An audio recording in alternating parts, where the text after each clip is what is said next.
Bonsoir.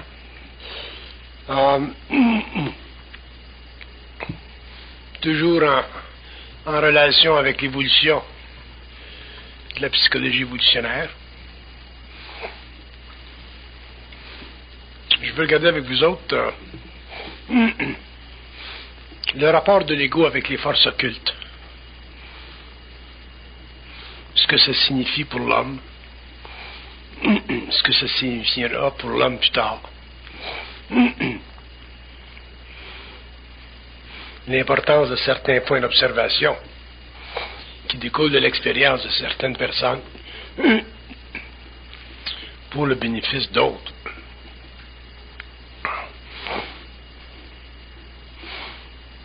Si on le regarde du point de vue d'une conscience mentale,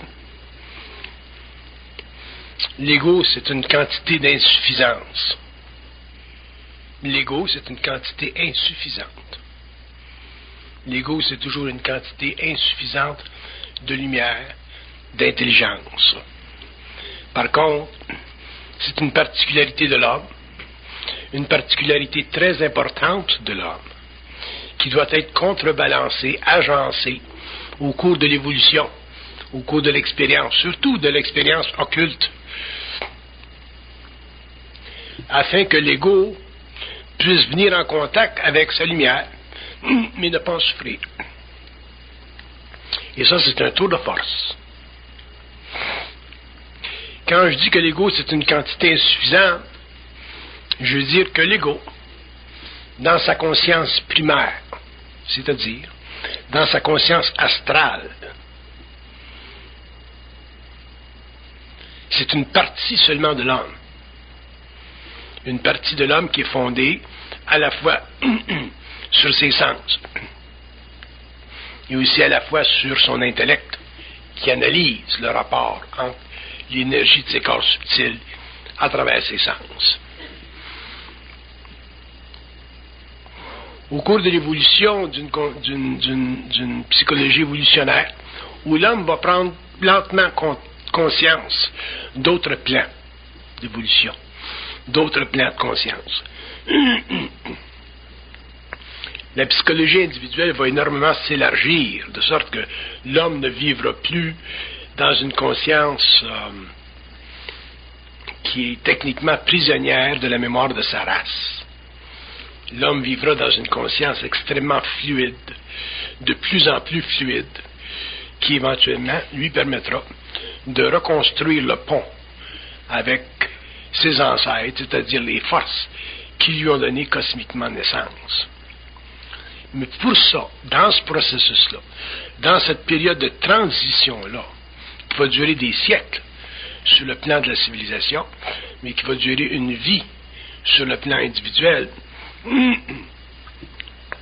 l'ego, l'homme, va devoir se protéger contre les forces occultes en lui, c'est-à-dire sa lumière, qui ne peut pas être absorbée tout d'un coup, parce que cette énergie-là est trop grande. Et cette énergie-là aussi a un agenda.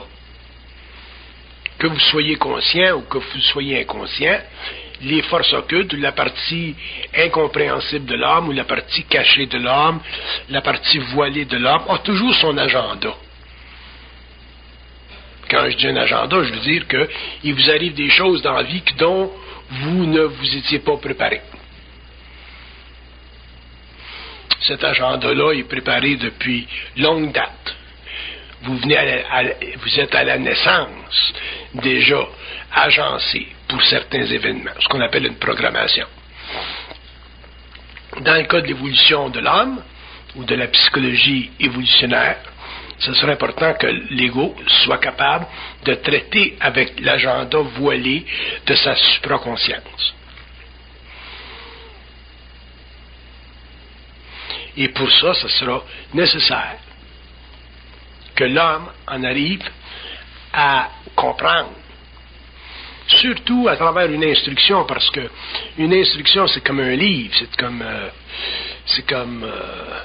c'est une science préparatoire, c'est donné justement à l'homme pour faciliter son évolution et aussi faciliter sa vie lorsqu'il viendra un jour en contact avec des forces qui font partie de sa nature occulte. Alors, dans l'instruction, ma femme me faisait remarquer dernièrement des choses qui ont été dites dans l'instruction en 1984-85 et qu'on a compris seulement en 1995.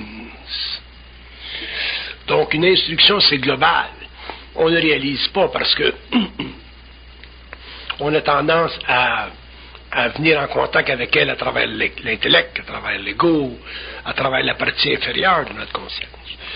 Mais quand on regarde par en arrière, qu'on regarde de manière rétroactive, 5 ans, 10 ans, 15 ans avant, on s'aperçoit que telle chose avait été dit, puis telle chose avait été dit. Donc, dans l'instruction, au fur et à mesure où elle se développera, je suppose qu'elle va se développer pendant très très longtemps, même si celui qui l'a parti ne sera plus là, il y a d'autres personnes qui continueront ce travail de développement pour comprendre réellement les mécanismes occultes de la conscience. Ce serait important pour l'homme de pouvoir, en tant qu'ego, se référer à cette science-là pour comprendre le plus vite possible sa relation avec sa source, donc avec les forces voilées qui font partie de sa supraconscience, afin de se protéger sur la Terre et de vivre une vie de plus en plus agréable.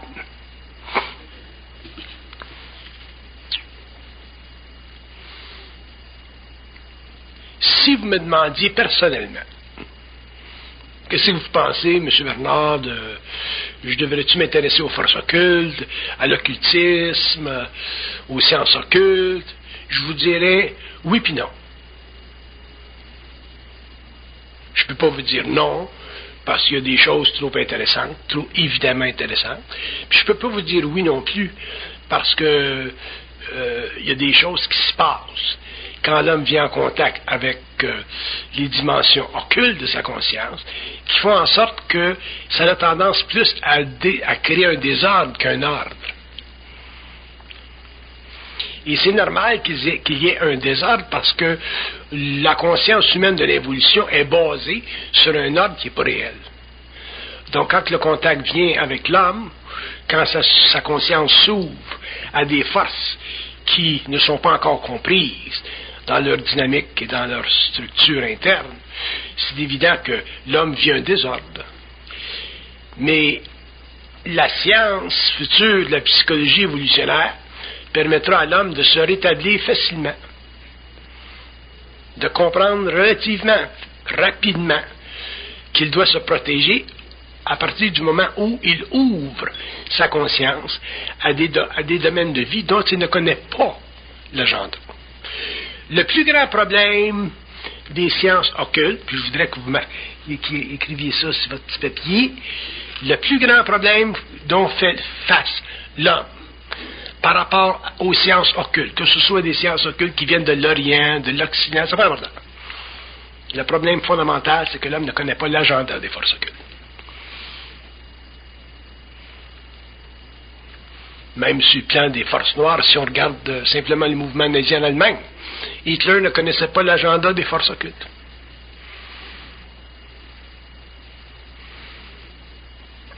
Alors, l'homme ne connaît pas l'agenda des forces occultes, et ça, c'est un grand désavantage qu'il a par rapport à sa totale conscience. Et la seule chose qui va permettre à l'homme d'équilibrer ceci, d'équilibrer son ignorance de l'agenda des forces occultes, c'est sa capacité de contenir le temps de sa programmation. Si l'homme est capable de contenir le temps de sa programmation, autrement dit, si l'homme est capable, au cours de son évolution, de ne pas astraliser son énergie lorsqu'il vivra tous les détails de cet agenda voilé-là, qu'on appelle une programmation, qu'on appelle une initiation, à ce moment-là, l'homme en arrivera éventuellement à découvrir en lui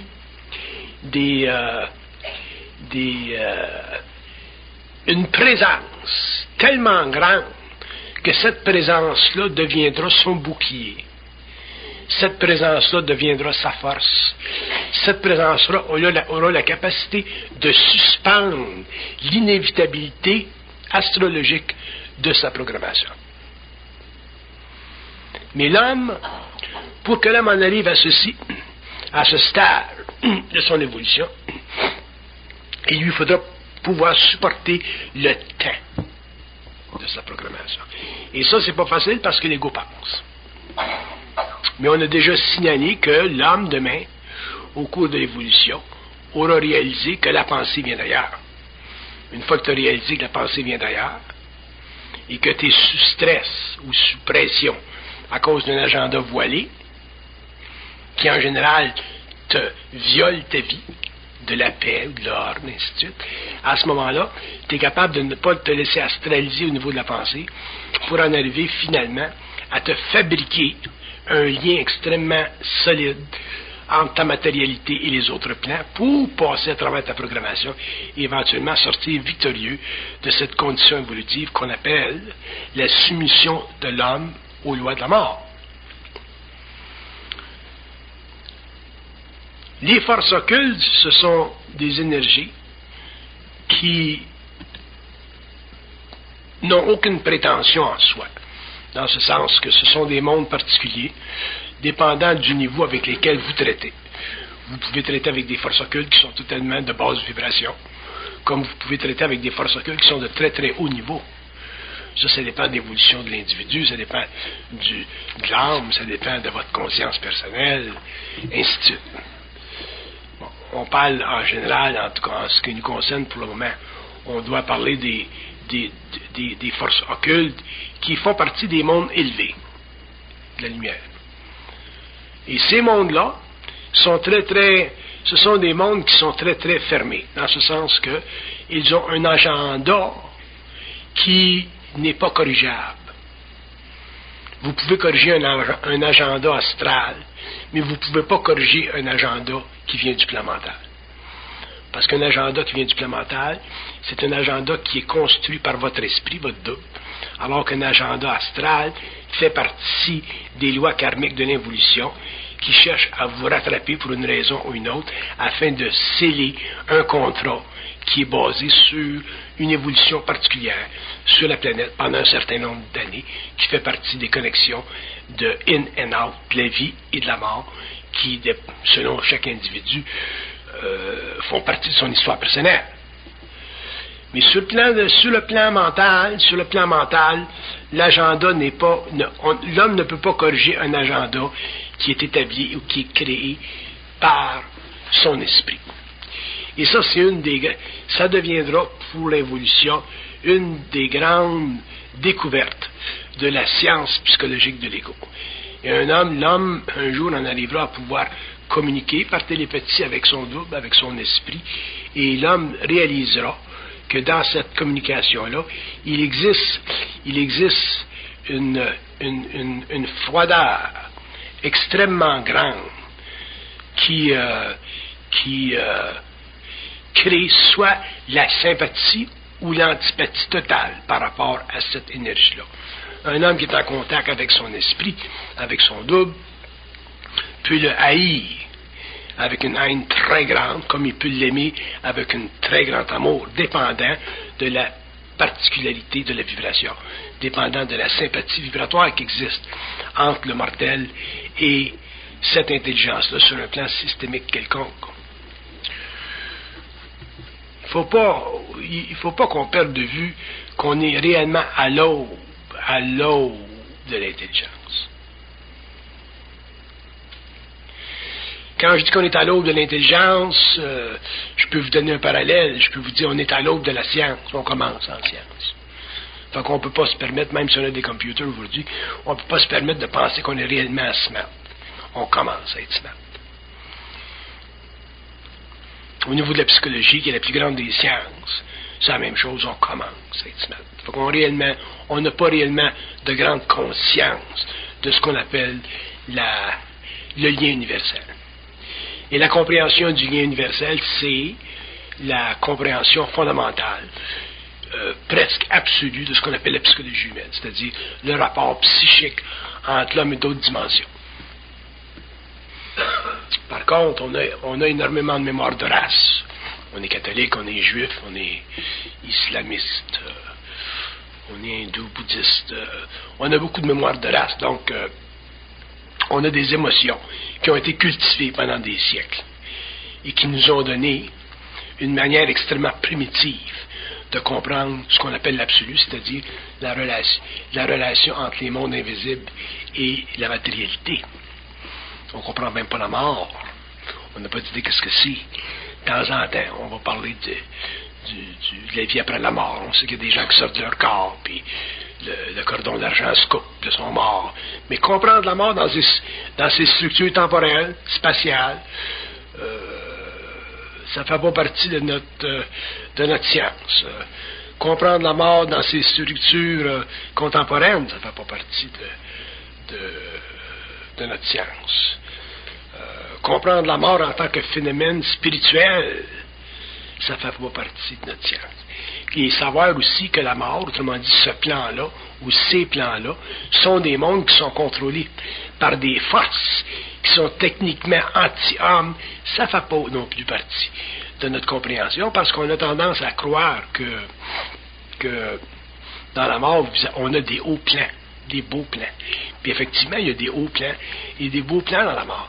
Mais ce n'est pas parce que dans la mort, il y a des hauts plans et des beaux plans que les forces systémiques qui gèrent les âmes en évolution ne sont pas des forces anti-hommes. Qu'est-ce que c'est une force anti-homme?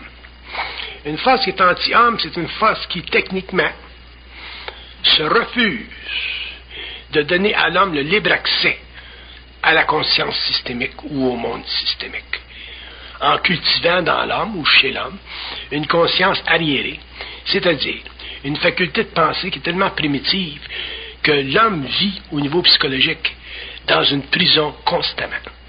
Et la prison de sa conscience, c'est toute la systématisation de sa pensée, fondée sur l'expression quasiment quotidienne de la mise en vibration d'une énergie foncièrement astrale qu'on appelle l'émotion, qui crée en l'homme, au cours de sa vie, les conditions particulières qui vont être utilisées quand il va sortir de son corps, puis il va retourner à la mort, et il va retourner à la mort en conscience astrale, au lieu de retourner à ce qu'on appelle la mort en conscience morontielle, donc en conscience immortalisée. Donc ça fait partie de l'évolution. Il y a eu énormément d'abus qui ont été créés contre l'humanité pendant de très grandes périodes de temps, autant sur le plan planétaire que sur le plan cosmique. Mais ces abus-là font partie de l'incertitude qui existe dans les mondes systémiques, de pouvoir transférer à l'homme directement l'énergie fondamentale de sa conscience universelle, qui est l'énergie de son âme. L'homme n'est pas aussi conscientisable qu'on pense. L'homme n'est pas aussi grand qu'on pense. Et on a souvent l'impression que l'homme, si on lui donnait les atouts, les outils, deviendrait grand. Et ce n'est pas nécessairement le cas. Il faut que l'homme travaille à l'évolution de sa conscience pour pouvoir réellement, avec le temps et les siècles, réaliser jusqu'à quel point il est astralisable. Le problème de la conscience humaine, c'est tout au niveau de l'astralisation de sa conscience. Vous voyez des gens, des fois, qui gagnent 1 million, puis qui ne sont pas équipés pour traiter avec. Ils vont le dilapider. Ils vont boire la bière. Ils vont s'acheter de la drogue, puis ils vont le perdre. Ils vont ruiner leur famille. C'est la même chose au niveau de la lumière, c'est la même chose au niveau de ce potentiel extraordinaire-là qui existe entre le lien universel et l'homme. Et ça va être très très long pour que l'homme, ça fait d'ailleurs partie de l'évolution de la 6e race racine, et plus tard de la 7e race racine. Ça fait partie de l'évolution de la conscience de l'humanité qui permettra avec le temps, selon les individus, à l'homme de pouvoir travailler réellement en relation étroite avec des mondes parallèles. Sinon, l'homme de la conscience astrale vibre trop et l'intelligence de l'homme s'effondre et l'homme n'est pas capable de travailler avec ce qu'on appelait dans le passé les dieux, parce que l'homme est un être qui est impressionnant. Mais pourquoi est-ce qu'on est impressionnable? On est impressionnable parce qu'on n'a pas d'identité. Si vous regardez la civilisation dans laquelle on vit aujourd'hui, avec la télévision, la musique, tout ce qui se passe, là, la conscience de l'homme moderne est tellement impressionnable que la capitalisation mondiale est responsable de la direction de la façon de penser et d'être de l'humanité. Fait que si les chefs de corporation décident que cette année, les femmes s'habillent avec des petites jupes courtes, on s'en va dans un cycle de jupes courtes. Si on décide à CBC que le genre de musique qu'on va écouter, ça va être telle chose, le monde s'en va dans cette direction-là. Autrement dit, l'homme n'a pas d'identité.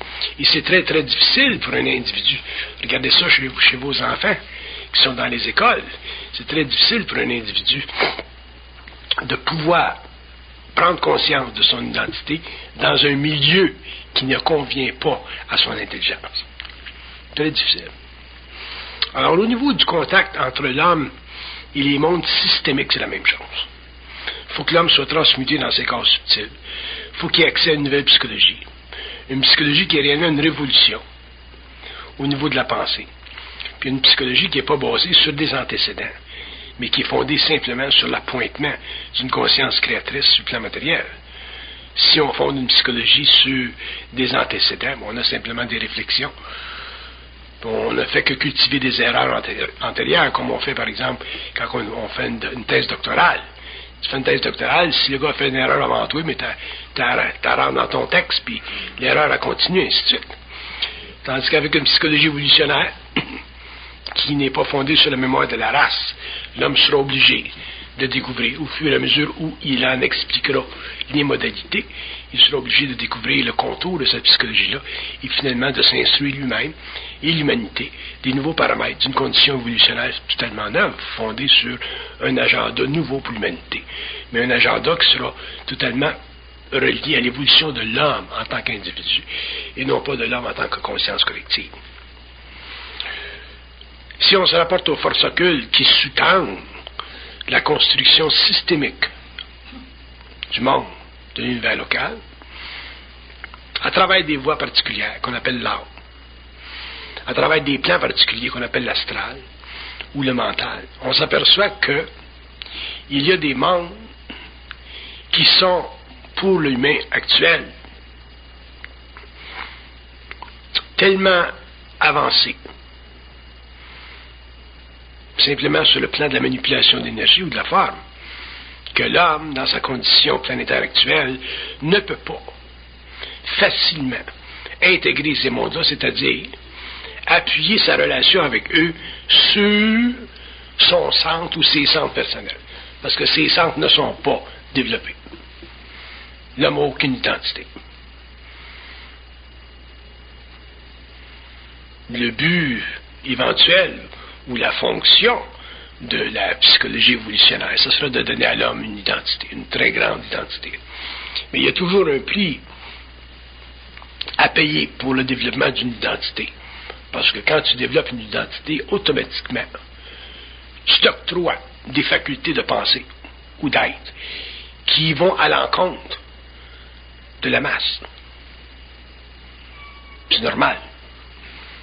Tu ne peux pas penser comme la masse quand tu es individualisé.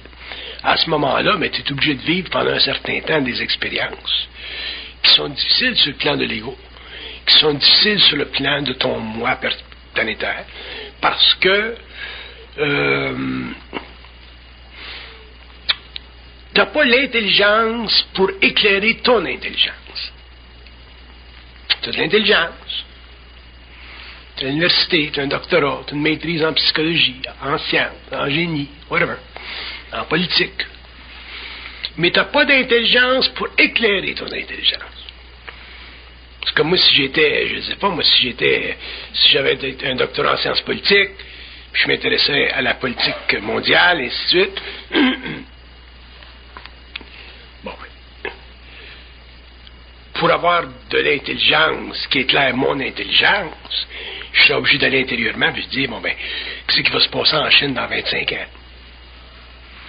C'est quoi la relation entre la Chine et les États-Unis? la Chine puis l'Europe. Il y a une possibilité de guerre. Fait qu'à ce moment-là, j'aurais une réponse qui éclairerait mon questionnement. Donc, une intelligence qui éclaire ton intelligence.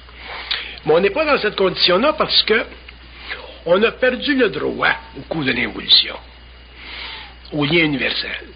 Pour toutes sortes de raisons très, très intéressantes. On a perdu le droit au lien universel parce que je peux vous en donner quelques raisons. Une des raisons pour laquelle on a perdu le droit au lien universel, c'est parce que l'homme, au début, quand l'homme a été formé en conscience sur la Terre, et qui lui a été permis de vivre l'incarnation de l'âme, c'est-à-dire de supporter la présence ou le chevauchement d'une entité étrangère à sa nature humaine, à ce moment-là, l'homme, à un certain point, dans son évolution, au début, s'est refusé de traiter avec les forces occultes. Il ne voulait plus les subir, il ne voulait plus être commandé. Et ça faisait partie de son développement au niveau de l'ego. Fait que ça, c'était bon. Fait que l'homme a dû développer un ego. Ça, c'était bon. Pour devenir indépendant d'esprit.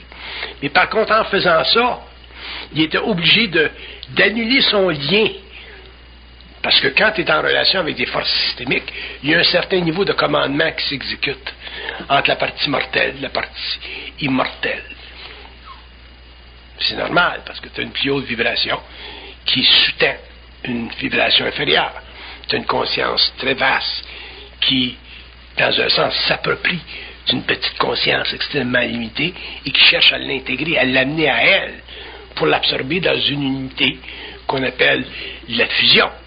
Donc, à ce moment-là, l'homme, à un certain moment donné, a refusé le commandement avec les plans. Puis dans ce temps-là, les plans étaient beaucoup plus présents qu'aujourd'hui. Parce que dans ce temps-là, l'homme avait une conscience astrale très, très développée. Et l'homme vivait beaucoup plus dans un état de rêve que nous autres aujourd'hui. L'homme était plus dans le rêve. Il utilisait facilement son corps astral. Alors qu'aujourd'hui, on n'utilise pas facilement le corps astral. On l'utilise le soir quand on se couche. Puis éventuellement, le contact avec l'homme s'est brimé, il s'est coupé. Puis l'évolution s'est faite, le retour à la mort s'est fait. Puis l'homme a perdu ce qu'on appelle conscience. Perdre conscience, ça veut dire ne pas avoir l'intelligence de ton intelligence. Parce que quand tu es conscient, tu as l'intelligence de ton intelligence. Être intelligent tout seul, c'est passé. Comment que tu as un doctorat, si tu es intelligent tout seul, c'est passé. C'est trop limité. Moi, je suis allé voir mon médecin un matin, là. Puis c'est un grand médecin, c'est un bon médecin, c'est un médecin intelligent. Fait que, il m'a donné un remède, là. Puis il me dit, M. Bernard, il dit, demandez donc s'il est bon le remède. Vous voyez, j'ai l'écriture, je l'ai fait, sa bouteille. J'ai dit, moi, vous dites ça, attends une minute, là. Puis j'ai écrit sa bouteille. C'est le remède. Fait que l'intelligence passée. Fait que si ça me dit, ce remède-là, il ne faut pas prendre ça avant 3 semaines, j'aurais dit, ça a écrit sa bouteille, donnez pas à cette personne-là le remède avant 3 semaines. Ça, c'est l'intelligence de l'intelligence. Heureusement que j'ai un médecin intelligent. Parce que quand un client va dans un bureau de médecin, puis que c'est le client qui dit au médecin si c'est bon le remède, en général, tu finis dehors de son bureau. Mais je choisis mes médecins. Mais le point que je veux faire, c'est que c'est très difficile pour l'homme de comprendre qu'être intelligent tout seul, c'est passé. On a besoin de l'intelligence de l'intelligence pour être sûr qu'on est intelligent. On est fait alors. C'est pour ça que quand je parle de l'ego, puis de la relation de l'ego avec les forces occultes, c'est très très important pour nous autres de comprendre qu'éventuellement, au cours de l'évolution, l'homme devra s'amener à confirmer dans sa conscience le rapport avec les forces occultes. Puis quand je veux dire confirmer, je veux dire pouvoir supporter ce rapport-là. Parce que si vous n'êtes pas capable de supporter votre rapport avec les forces occultes, donc avec l'énergie de votre ajusteur de pensée, de votre double, appelez ça comme vous voulez. Si vous êtes pas capable de supporter le rapport, ça veut dire que vous avez des forces astrales qui encore bloquent votre vision des choses. Fait qu'à ce moment-là, vous êtes encore régi par les lois de la mort. Vous n'êtes pas en conscience morontielle. Donc, l'évolution, c'est pour amener l'homme éventuellement à une conscience morontielle, pour que l'homme, quand il sort de son corps, au lieu d'aller sur le plan astral, qui est un plan de réincarnation, sur la Terre ou sur d'autres plans, s'en aille directement en conscience morontielle, c'est-à-dire dans des mondes qui font partie de l'organisation systémique des intelligences, et non pas dans un monde ou des plans qui font partie de l'ordre inférieur des consciences astrales, qu'on appelle les anges. C'est important que vous preniez l'expérience de personnes qui ont été suffisamment près de ce que vous appelez les structures invisibles des plans pour comprendre que l'ego doit apprendre. D'ailleurs, il y a rien que ça à apprendre. Apprendre à se protéger contre les forces occultes au cours de sa vie, s'il va en évolution de conscience. Vous ne pouvez pas vous permettre de traiter l'occulte, ou même les sentiers battus à côté, là, les sciences ésotériques, tout ça, là, tout ce qui est pas régi par la logique. Vous ne pouvez pas, ou par les religions établies, vous ne pouvez pas vous traiter avec les sciences occultes ou ésotériques de manière secondaire. Parce que dépendant de qui vous êtes, dépendant de votre vibration, parce que tout est vibratoire, vous pouvez vous retrouver un jour en contact avec des entités qui peuvent vous malmener. Vous pouvez vous trouver en contact avec des forces qui ne sont pas nécessairement les forces que vous voudriez connaître, ainsi de suite, ainsi de suite. Fait que l'homme, il faut que l'homme se protège. Et une des raisons pour lesquelles je vous invite à vous protéger en tant qu'ego, c'est pour éliminer de votre conscience personnelle la spiritualité, la naïveté, l'envie, l'ambition, tous ces paramètres-là, tous ces aspects-là qui font que la vie occulte, demain, au lieu d'être intéressante, vivante, agréable, devient percutante, difficile et souvent extrêmement pénible, parce que l'homme n'a pas la science des lois occultes. C'est certainement la première fois dans l'histoire de l'humanité, de l'ésotérisme, ou des lois, ou de l'occultisme, ou des sciences paranormales, qu'on met l'homme en garde contre les sciences paranormales. Parce qu'on a beaucoup d'expérience dans ce domaine-là. Quand je dis que l'ego, c'est une quantité insuffisante, je veux dire trois choses. Je veux dire que l'ego ne connaît pas l'agenda des forces occultes. Donc, si vous ne connaissez pas l'agenda des forces occultes, il y a des choses dans votre vie en tant qu'être que vous devez à tout prix protéger, le plus possible, dans la mesure de votre possible. Votre santé, en premier. La chose la plus importante dans votre expérience, c'est votre santé. Parce que même si vous êtes intelligent, créatif, si vous n'avez pas de santé, tout peut rien faire. La santé, ça arrête votre vie. Pas de santé. L'autre chose où vous devez vous protéger, c'est au niveau matériel. Vous vivez sur un plan matériel. Et le plan matériel est régi par des lois économiques. Protégez-vous, surtout à partir du moment où vous êtes jeune. Et étudiez les sciences de l'argent sur la terre. Étudiez-les, lentement. Fiez-vous pas à votre mari, puis à votre femme, puis à quelqu'un d'autre. Étudiez-les. Étudiez les sciences de l'argent comme vous étudiez les sciences de la chimie ou les sciences de la physique. Pour, un jour, quand vous arrivez à un certain âge, que vous soyez libre de ces grandes forces sociales-là qui dominent aujourd'hui la conscience de l'humanité. Commencez ça, jeune. Mais étudiez-les sérieusement pour pouvoir un jour être libre. Vous pouvez pas simplement travailler, puis travailler, puis travailler, puis dépenser, puis travailler, puis dépenser, travailler, puis dépenser. Parce que les forces de vie sont faites sont structurés pour créer de la souffrance. Puis personne n'y échappe, les rois, les princes. Les forces de vie sont structurées parce que la Terre, c'est une planète expérimentale. C'est une école. Donc, si on rentre dans un nouveau cycle, et qu'on veut, dans un nouveau cycle, réellement s'approprier les forces occultes, c'est-à-dire en arriver en tant qu'être, en arriver à devenir des êtres de lumière au lieu d'être simplement des êtres en conscience expérimentale, il va falloir que l'homme fasse certaines choses. Il va falloir que l'homme s'éduque à faire certaines choses. Et protéger sa santé, c'en est une, numéro un.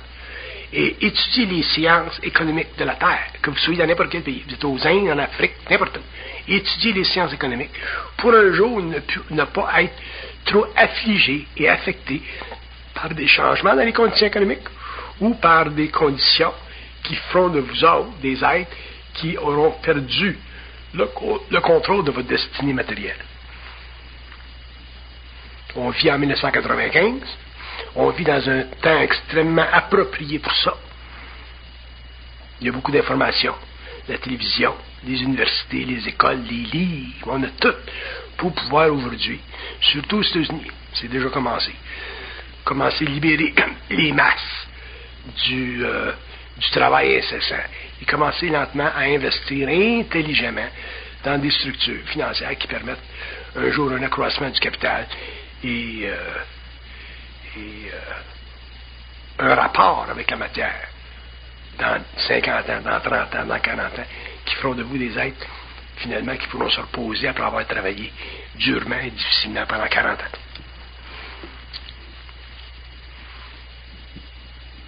Là, vous allez dire, mais qu'est-ce que ça a d'affaire, ça?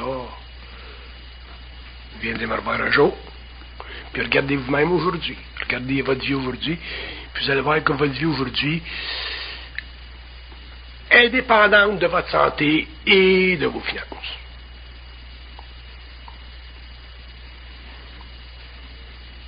Le vieil adage, là, que quand je suis en amour, tout marche, là.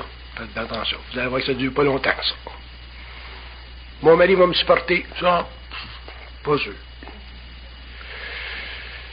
Amen, pas sûr. Fait que finalement, le troisième, ça va être votre intimité. Le contraire. Vos relations intimes, vos vies intimes. Avant, vous mettiez votre vie intime en premier, la santé en dernier, puis l'économie au centre. Là, je vous dis, bien, un jour, vous allez plus changer ça de bord. Mettre la santé en premier, le matériel, les finances en deuxième, puis l'intimité en troisième. Parce qu'il va venir un temps où l'homme va être un petit peu plus conscient. Quand je parle de l'homme génériquement. La femme, elle va être un petit peu plus en contrôle de ses émotions. L'homme, il va être un petit peu plus intelligent.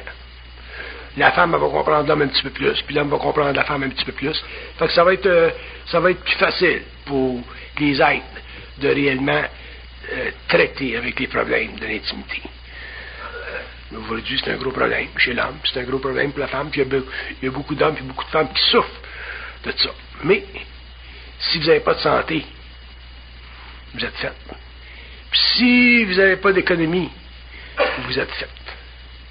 Tandis que si vous n'avez pas de chum, ben, vous allez quand vous en trouvez un.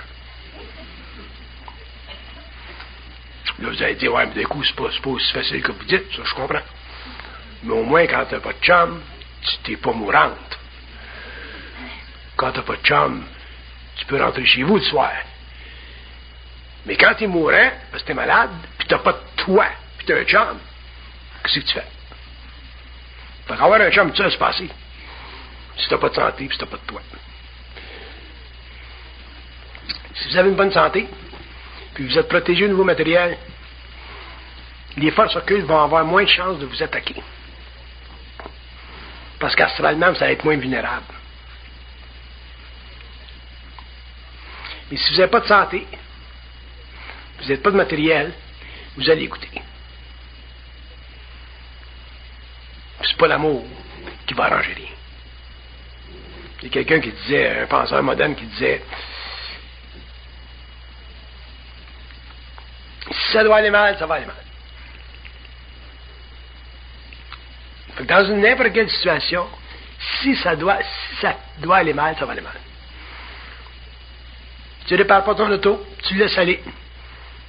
Un jour, ton tailleur pète sa rue. Paf! Tu prends pas soin de ta santé. Un jour, pète. Fait que ce qui doit aller mal, il ira mal. Ça fait partie des lois d'entropie négative qu'on trouve tant au niveau matériel qu'on trouve au niveau psychique. Et dans l'évolution d'une conscience avancée, après toutes les expériences profondes, des gens qui auront mis sur place des dispositifs de compréhension de la relation entre l'invisible et le matériel ou l'ego, l'homme comprendra effectivement au 21e, 22e, 23e siècle que le statut de sa vie et de sa conscience sur une planète expérimentale, il est stable dans la mesure où lui contrôle ces éléments-là. Le reste, ben, si vous faites frapper par un automobile, mais là, tu n'as plus de problème. Fait que la mort, c'est pas un problème. Tu te fais frapper par un char, tu te fais frapper par un char. T'es plus là. Mais si ta santé est touchée, tu as des problèmes d'économie, puis tu ne regardes pas ça, ces choses-là, dans l'ordre de grandeur que je vous donne, un jour, avec votre sensibilité croissante, vous allez trouver ça tough, la conscience évolutionnaire. Parce qu'on a l'impression, nous autres, les humains, on a l'impression que les forces occultes, c'est-à-dire les forces qui travaillent qui sont dans l'évolution sur les autres plans, ont un agenda qui convient aux nôtres. Puis c'est pas nécessairement ça. Parce que la vie matérielle, pour eux autres, c'est bien, bien secondaire. C'est la vie morontielle qui compte.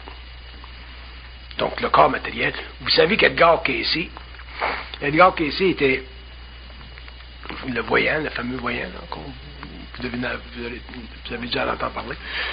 Une journée, il était devant il allait devant un élévateur, puis il voyait l'aura, lui.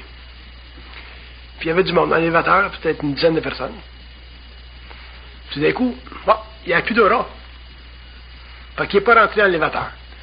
L'élévateur a continué, descendu, le fil a cassé, puis les gens se sont tués en bas. Parce que les gens, il avait vu que les gens n'avaient pas d'aura. Tu ne rentres pas dans un élévateur où les gens n'ont pas d'aura, quand tu es voyant.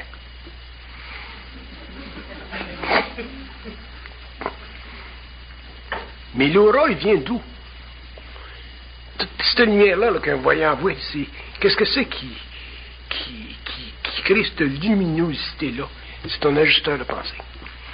Fait que quand ton ajusteur de pensée sait que toi, tu vas rentrer dans l'élévateur et tu vas t'écraser parce que ta vie est finie, il coupe le courant. Fait que là, le voyant, lui, ne vaut plus l'aura. Il n'a plus. Fait que c'est important pour chaque être humain d'avoir un aura qui est tout allumé. Ça veut dire que c'est important pour un être humain de savoir, ultimement,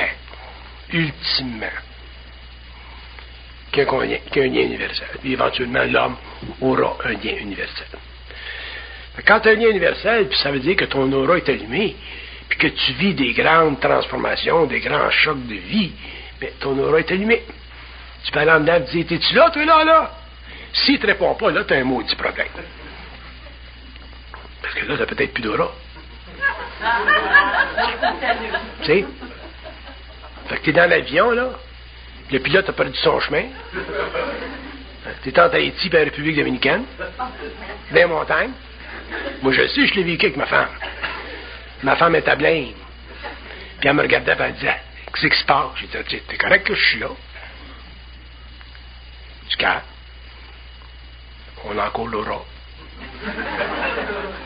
Contact est là. Mais s'il n'y avait pas eu de contact, là, tu t'en vas en avant puis tu prends une commande d'avion. Tout ça pour vous faire rire un petit peu, mais pour vous dire qu'avec le temps, l'homme va savoir s'il y a un aura d'allumé, quand il va être en stress, quand sa vie va être en danger, quand il va être sans mère, quand il va être dans les airs, quand il va être dans des conditions où sa vie est menacée, quand sa santé va être menacée. Tant que tu sais que tu as un aura de correct, Tu passes ton temps. Tu brûles ton temps. Les choses se rééquilibrent. Mais tu as un aura, fait que tu n'as pas de problème. Tandis que l'homme inconscient, lui, il n'est même pas conscient qu'il y a un aura. Fait qu'il vit sa vie comment? Mais il la vit simplement sur une base expérimentale. Il prie le bon Dieu. Il prie les saints quand ça va mal. Mais ça ne veut pas dire que ça lui donne un aura. Pourquoi? Parce que l'homme n'a pas de lien universel. Et l'évolution de la conscience supramentale sur la Terre, c'est le rétablissement de ce lien-là. Mais il y a un prix à payer. Effectivement. Puis c'est la restructuration de notre moi. C'est une nouvelle façon d'être, de vivre, de voir, de penser, de communiquer, et ainsi de suite.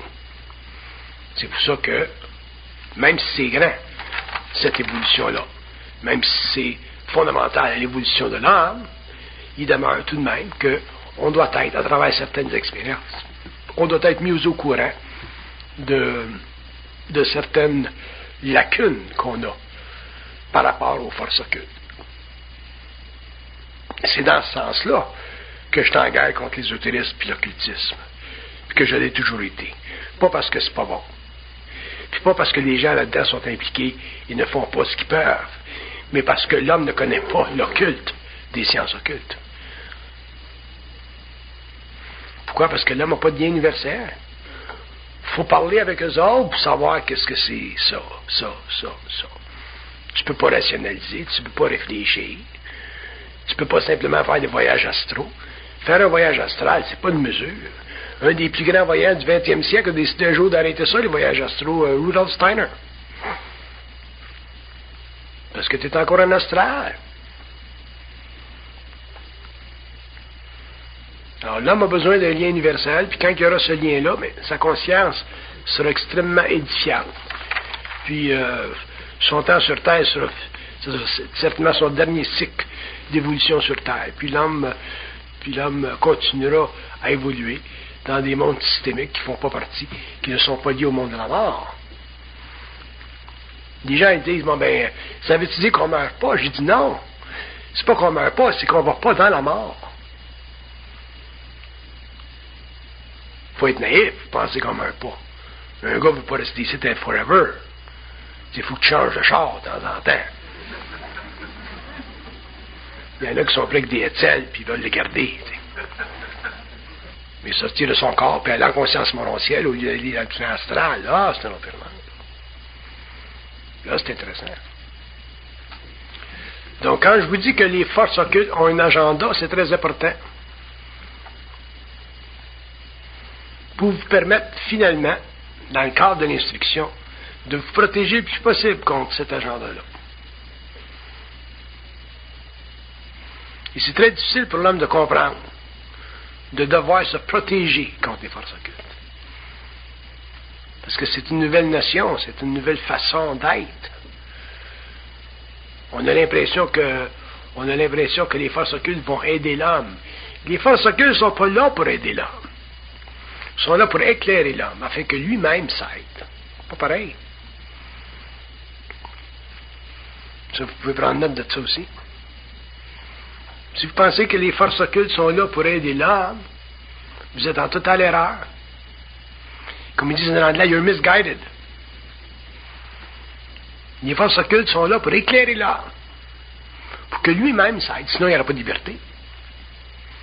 Puis on a tendance, à cause de notre foi spirituelle, nos antécédents mémoriels, notre façon de traiter avec l'invisible, à cause des religions auxquelles on a appartenu pendant des siècles, on a tendance à penser que cette gang-là de l'autre bord, ils vont nous aider. Ça ne marche pas de même.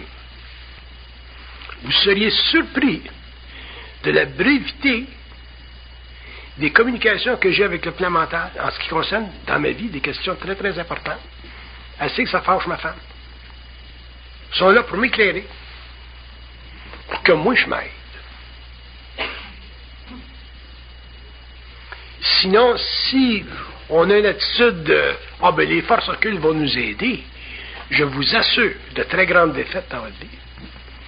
De très grandes défaites. À court ou à long terme. Surtout si vous travaillez avec des forces du mental.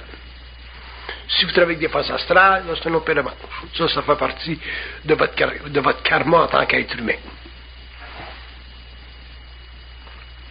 Ça fait partie de votre service à l'humanité, possiblement, si vous êtes voyant. Souvent, les voyants vont dire « Ah, ben, je suis capable d'aider du monde, mais je suis pas capable de m'aider moi-même. » Comment se fait que le gars est capable d'aider du monde, des étrangers, puis il est pas capable de s'aider lui-même, il n'y a pas d'information. Hein? Ça fait partie de son karma en tant qu'individu. Mais si vous travaillez avec des forces mentales, les forces du mental, à ce moment-là, mais les lois sont autres. Elles sont là pour éclairer l'homme afin que l'homme lui-même s'aide. Sinon, vous allez développer une dépendance psychologique, dépendance occulte, ésotérique. Vous allez spiritualiser votre relation avec ces forces-là, puis éventuellement, ils vont vous avoir. Parce qu'il y a un agenda derrière chaque individu qui travaille ou qui est en relation avec le mien, à un niveau ou à un autre. Père Nord de Montréal inclus. Il n'y a pas un pays au monde où on a une science de l'occulte aussi avancée qu'au Québec. On est très avancé dans le temps. On a un avantage historique extraordinaire. Regardez ce qui se passe avec les sectes, là, ou les gens qui s'en vont sur Sirius, puis c'est pas sérieux, ça, tu sais. Pourquoi? Parce que l'ego ne connaît pas les lois occultes. C'est pas traité avec les forces occultes. C'est pas fini, non, d'autres. Moi, ça fait 20 ans que je crie, j'en parle. Ça va être une autre sauce, une autre façon, un autre gourou, un autre groupe. Les âmes, c'est comme des brebis. Il y aura toujours quelqu'un pour vous convaincre de quelque chose, dépendant de la faiblesse que vous avez. Si vous n'avez pas d'identité, vous êtes fait. Regardez ce qu'Hitler a fait. C'est un peuple. On n'ose même pas en public révéler les antécédents occultes, les liens occultes entre Hitler et les sociétés secrètes. Puis c'est pas connu du public. C'est connu pour les gens qui suivent ça un petit peu de proche, là. Ils n'ont même pas voulu en parler à Nuremberg parce qu'ils ne voulaient pas que les officiers allemands ou l'ISS soient amenés à déclarer l'insanité. Parce que dans le code de loi criminel moderne, tu ne peux pas parler des forces occultes. Fait que toutes les théories du feu puis du feu puis de la glace de Horbiger, puis tous ces gens-là qui ont été en contact avec des hindous puis des choulas indiens, c'est totalement, ça fait pas partie de l'éducation moderne. Et ça devrait le faire un jour, partie de l'éducation moderne, parce que ça démontre jusqu'à quel point un homme qui est chevauché peut créer dans la vie d'un homme ou d'une nation des conditions épouvantables. Si l'homme, on ne parlera pas de la nation, mais si l'homme n'a pas d'identité, l'identité, c'est la seule richesse qu'on a. La seule, il n'y en a pas d'autre. Parce que c'est le seul moyen que l'homme a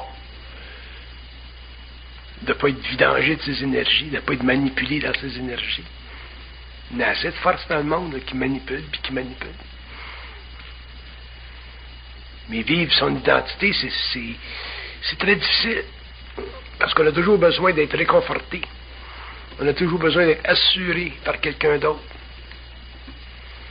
Qu'est-ce qui se passe pendant ce temps-là? Bien, on ne développe pas de force intérieure. On n'en a pas. Quand il arrive quelque chose de puissant, de fort, on s'écroule. Ou on coule dans la direction de cette force-là. On ne les connaît pas, les événements là, qui vont se produire dans l'humanité de l'heure, 21e siècle. Là. Fait que si l'homme n'a pas d'identité, il est fait. C'est quand je vois des gens s'intéresser au phénomène ovni. Pauvre monde. Intéressez-vous à ça d'un point de vue intellectuel, de loin, là, ça c'est correct. Mais demandez jamais de vivre ça.